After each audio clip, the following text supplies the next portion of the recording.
অনেক দিন আগের কথা। একটি ঘন জঙ্গলের ধারে একটা নদী ছিল। নদীর পাশে বসবাস করত একটা কুমির, যিনি ছিলেন খুবই দুষ্টু ও চালাক।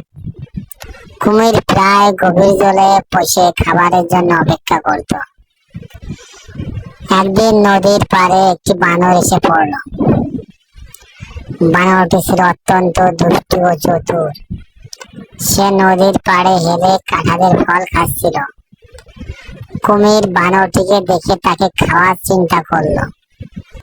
কুমির একটু চালাকি করে বলল, ওরে বানর, তুমি কি এখানে একা? কত সুন্দর তোমার ফল, আমিও না একটু খেতে পারি? বানর উত্তর দিল, আরে কুমির ভাই, তুমি তো জলে থাকো, তুমি কি দরকার কাঁঠালে, তুমি তো মাছ খাও না। বানর বুদ্ধি খুঁজে বের করলো। সে বিনয়ী হয়ে বলল, ভালো কথা, আমি তোমাকে কিছু ফল দেব, তবে আগে তুমি যদি আমাকে নদীর জলের অন্য ধারে নিয়ে যাও। কুমির ভাবলো, অবশ্যই, আমি তোমাকে সুবিধা দিয়ে নিয়ে যাব। খুবই চালাক ছিল। জলে যাওয়ার সময় বানর ভাবলো, যদি আমি কুমিরের জলে যাই তবে সে আমাকে খাওয়ার চেষ্টা করতে পারে। অতঃপর তার একটি পরিকল্পনা তৈরি করলো।